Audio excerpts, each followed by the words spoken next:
तो हम स्टार्ट करते हैं। सबसे पहले मोलेलिटी, ये क्या है, कंसंट्रेशन टर्म्स है। तो मोलेलिटी का सबसे पहले हम जो फॉर्मूला है वो हम लिखते हैं।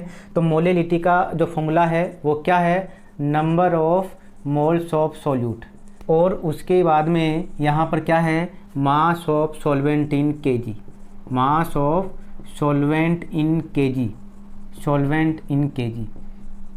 यानी क्या है, यानी यहाँ पर जो मोलेलिटी है उसका फॉर्मूला क्या हो जाएगा, मोलेलिटी। तो मोलेलिटी का जो फॉर्मूला है number of moles of solute और mass of solvent in KG, कि यहाँ पर जो हमारे पास में जो यहाँ पर सॉल्वेंट है वो केजी में हो सकता है कि ग्राम में भी हो। फिर क्या किया जाएगा, या फिर क्या फॉर्मूला हो जाएगा इसके लिए, तो क्या फॉर्मूला हो जाएगा, number of moles of solute, और उसके बाद में mass of solvent in, mass of solvent in gram. ये जो ग्राम है यदि इसको हमको केजी में कन्वर्ट करना हो तो यदि हम इसको 1000 से डिवाइड कर दें तो ये किस में कन्वर्ट हो जाता है, ये हमने 1000 लिखा और यही 1000 कहाँ पर शिफ्ट हो जाता है, यहाँ पर। तो इसलिए हमने ये 1000 को यहाँ से हटा दिया। तो ये फॉर्मूला हो जाएगा, यदि सॉल्वेंट ग्राम में गिवन है तो इस तरीके से हो जाएगा। अब देखिए यहाँ पर हमारे को ये फॉर्मूला भी देखना है कि नंबर ऑफ मोल्स कैसे निकाला जाता है। तो नंबर ऑफ मोल्स का जो फॉर्मूला है, नंबर ऑफ मोल्स, क्योंकि अभी हम न्यूमेरिकल करेंगे जिससे कि हमारे को और भी अच्छे तरीके से समझ में आएगा। तो देखिए नंबर ऑफ मोल्स का क्या फॉर्मूला रहता है, नंबर ऑफ मोल्स का फॉर्मूला रहता है मास अपॉन मोलर मास। क्या फॉर्मूला है, मास अपॉन मोलर मास, इसका फॉर्मूला है molar mass. Mass upon molar mass इसका फॉर्मूला है। मास जो कि हमारे को दिया हुआ रहेगा पूरे किस में होना चाहिए, ग्राम में होना चाहिए, जैसे कि 2 ग्राम, 4 ग्राम, 5 ग्राम, जो भी उसका मास गिवन होगा। अब देखिए कि यहाँ पर क्या है, मोलर मास। और मोलर मास क्या होता है, मोलर मास होता है जैसे कि इसके अंदर एटम है, जितने भी उसके अंदर एलिमेंट हैं, यदि हम सभी का एटॉमिक मास को ऐड कर दें तो वहाँ पर मोलर मास आ जाता है। जैसे मान लो कि H2O है, इसमें इस H2O का जो मोलर मास है वो क्या होगा, H का जो एटॉमिक मास है वो कितना होता है 1, और तो यहाँ पर कितने हैं 2, प्लस O का जो एटॉमिक नंबर तो होता है 8, और इसका जो एटॉमिक मास है वो कितना होता है 16। तो यहाँ पर हमने जब इनको ऐड किया तो 2 + 16 कितना हो गया 18, और ये 18 आ गया। अब यदि हम ये देखें कि जो मोलर मास है इसकी जो यूनिट है वो क्या होती है, तो यानी किस में इसको मेजरमेंट किया जाता है, इसकी जो यूनिट है वो क्या होती है, ग्राम मोल इनवर्स, ये इसकी यूनिट होती है। हमारे को ये भी पता है कि जो एटॉमिक मास होता है उसको हम किस में रिप्रेजेंट करते हैं, उसको हम AMU के अंदर भी हम इसको रिप्रेजेंट कर सकते हैं, या फिर जिसको हम U के नाम से जानते हैं। AMU यानी एटॉमिक मास यूनिट, उसके लिए जो यूनिट बनाई गई थी वो AMU बनाई गई थी। लेकिन हमारे को यहाँ पर क्या लिखना है, यहाँ पर ग्राम मोल और इन्वर्स में हमारे को लिखना है। तो मास तो किस में आएगा, ग्राम में आएगा, और मोलर मास किस में आएगा, ग्राम मोल इन्वर्स, इसके अंदर ये आएगा। तो ये हमारे को ध्यान में रखना है कि नंबर ऑफ मोल्स में मास अपॉन मोलर मास इसका फॉर्मूला होता है ग्राम, और ग्राम अपॉन मोल इन्वर्स। तो ये इस तरीके से नंबर ऑफ मोल्स का फॉर्मूला हो गया। अब आप एक बार इनको लिख लीजिए, फिर हम इसका एक न्यूमेरिकल करते हैं। अब हम न्यूमेरिकल करते हैं, और ये जो न्यूमेरिकल है क्लास 12th में जो NCERT बुक है एग्जाम्पल 2.3 है वो हम कर रहे हैं। तो क्वेश्चन क्या है कि कैलकुलेट द मोलेलिटी, यानी मोलेलिटी हमारे को फाइंड करना है। यहाँ पर 2.5 ग्राम, तो ये क्या है, सोल्यूट। 2.5 ग्राम क्या हो गया, सोल्यूट है। और ये क्या है, एथोनिक एसिड, जिसका जो फॉर्मूला है वो CH3COOH है, जिसको हम एथोनिक एसिड कहते हैं।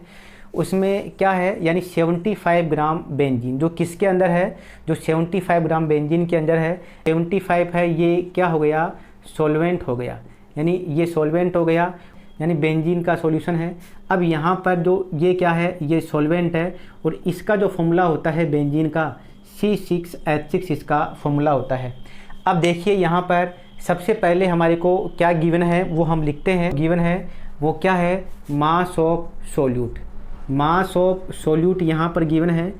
अब मास ऑफ सोल्यूट कितना है, मास ऑफ सोल्यूट 2.5 ग्राम, 2.5 ग्राम है, जो कि एथोनिक एसिड था। अब देखिए यहाँ पर मास of solvent, mass of solvent, यानी सॉल्वेंट का जो मास है वो कितना है, 75 ग्राम, 75 ग्राम है, जो कि C6H6 यानी बेंजीन था। अब हमारे को यहाँ पर फाइंड क्या करना है, मोलेलिटी फाइंड करना है। इससे पहले हम क्या कर लें यहाँ पर, क्योंकि हमारे को ये पता है कि मोलेलिटी के अंदर number of moles of solute भी आएंगे, तो सबसे पहले हम यहाँ पर number of moles of solute हम फाइंड कर लेते हैं, जिससे कि आगे प्रॉब्लम नहीं हो। और यदि आप यहाँ पर फाइंड में भी लिखना चाहो कि क्या फाइंड करना है, तो आप लिख सकते हो कि आपको मोलेलिटी फाइंड करनी है। क्या फाइंड करना है, हमारे को मोलेलिटी फाइंड करना है। अब सबसे पहले हम number of moles of solute find कर लेते हैं। Number of moles of solute हम सबसे पहले फाइंड कर रहे हैं। क्या फॉर्मूला है इसका, mass upon molar mass. Mass upon molar mass इसका फॉर्मूला है mass upon molar mass. Molar mass, mass upon molar mass इसका फॉर्मूला है। अब देखिए मास किसका, सोल्यूट का। सोल्यूट क्या था, 2.5 ग्राम। तो ये हमने 2.5 ग्राम हमने लिखा यहाँ पर, ये मोल्स के लिए है, नंबर ऑफ मोल्स के लिए। तो नंबर ऑफ मोल्स, तो यहाँ पर 2.5 ग्राम है, ग्राम भी आप साथ में लगा दीजिए। अब यदि हम यहाँ पर मोलर मास निकालें किसका, CH3COOH का, CH3COOH का हम मोलर मास निकाल रहे हैं। तो देखिए कार्बन कितने हैं, 1 और 2 कार्बन है यहाँ पर। तो यहाँ पर यदि हम इसको लिखें तो C2H4 और क्या हो जाएगा, O2, यानी इसका ये फॉर्मूला हो गया। यानी टोटल एलिमेंट को हमने एक जगह पर लिख लिया। अब देखिए यहाँ पर टोटल जो जितने भी थे सभी को हमने एक जगह लिख लिया। तो कार्बन कितने हैं, 2। तो एक कार्बन का जो मास होता है, एटॉमिक मास, वो होता है 12। तो 2 का कितना हो जाएगा, 24 प्लस 4 हाइड्रोजन है, 1 का होता है 1 एटॉमिक मास 1, तो ये हो जाएगा 4। 1O का जो एटॉमिक मास होता है वो 16 होता है। तो 2 का कितना हो जाएगा, 32। तो ये 32 हो गया। यदि हम इन सभी को ऐड करें तो ये आ जाएगा 60। अब देखिए जो मोलर मास है ये क्या गया, ये मोलर मास आ गया है। और मोलर मास की जो यूनिट है वो क्या होती है, ग्राम मोल इनवर्स। ये इसकी यूनिट होती है ग्राम मोल इनवर्स। अब हम यहाँ पर नंबर ऑफ मोल निकालते हैं, यानी इसी वैल्यू को हम यहाँ पर पुटअप कर देते हैं। तो क्या जाएगा, यह आ जाएगा 60 ग्राम मोल इनवर्स।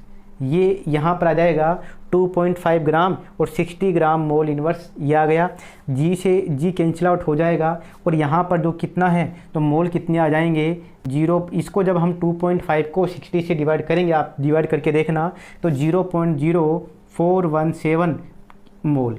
तो ये इसका आंसर आ जाएगा। यानी नंबर ऑफ मोल हमने फाइंड कर लिया है। अब देखिए यहाँ पर आगे हम फाइंड करते हैं यहाँ पर कि मोलेलिटी कैसे आएगी। तो जो मोलेलिटी का जो फॉर्मूला है, मोलेलिटी, तो मोलेलिटी का फॉर्मूला हमने देखा है कि क्या है, number of moles of solute. तो क्या फॉर्मूला है, number of moles of solute, moles of solute, number of moles of solute.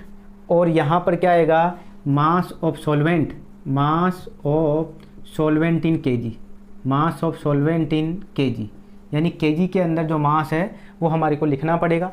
अब देखिए यहाँ पर जो number of moles of solute है वो हमने पता कर लिया, यानी कितने सोल्यूट के कितने मोल हैं, तो 0.0417। तो क्या जाएगा, 0.0417 मोल, ये आ गया, यानी ये मोल आ गया है। अब यहाँ पर मास ऑफ सॉल्वेंट इन केजी, यानी सॉल्वेंट क्या था, 75 ग्राम, जो कि बेंजीन था। अब ये कितना है, ये है 75, और ये किस में था, ग्राम में।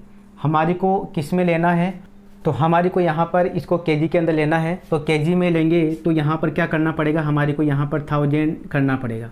तो जैसे ही हम 1000 करेंगे तो ये किस में कन्वर्ट हो जाएगा, ये केजी में कन्वर्ट हो जाएगा। अब आप यहाँ पर केजी आप लिख सकते हो। और ये जो 1000 है वो कहाँ पर शिफ्ट हो जाएगा, यानी ये जो 1000 है वो यहाँ पर जाकर मल्टीप्लाई में शिफ्ट हो जाएगा, ये ऐसे जाकर शिफ्ट हो जाएगा। अब इसको आगे हम देखें तो 0.0417 ये हो जाएगा मोल, और यहाँ पर आ जाएगा 75 kg और इंटू 1000, ये आ गया। अब यदि हम और भी आगे हम सॉल्व करें, इसको हम कैंसिल आउट करेंगे, 25 को 3 से और ये 75 को 25 से, तो 3 टाइम्स, और ये कितने टाइम्स हो जाएगा, 40 टाइम्स। ये 40 टाइम्स में कैंसिल आउट हो जाएगा। जो आंसर है वो कितना आएगा, सोल्व करने पर 0.556 आप करके देखना। तो इस तरह से इसका आंसर आएगा। पहले क्या करोगे आप, इनको मल्टीप्लाई करोगे 40 से, और 40 को फिर इनको जो आता है उनको आप 3 से डिवाइड करना, तो ये आंसर आ जाएगा। और इसकी यूनिट क्या होगी, देखो यहाँ पर क्या है, मोल, यहाँ तो ये आपने मोल लगा दिया, और यहाँ पर क्या है, केजी, तो ये आपने यहाँ पर लगा दिया केजी इनवर्स। तो ये आप ऐसे केजी इन्वर्स आप लगा दोगे। ये हमने एक न्यूमेरिकल कर लिया, और इसमें यदि किसी तरह का कोई डाउट रहता हो तो आप कमेंट सेक्शन में कमेंट करके पूछ सकते हैं। Okay friend.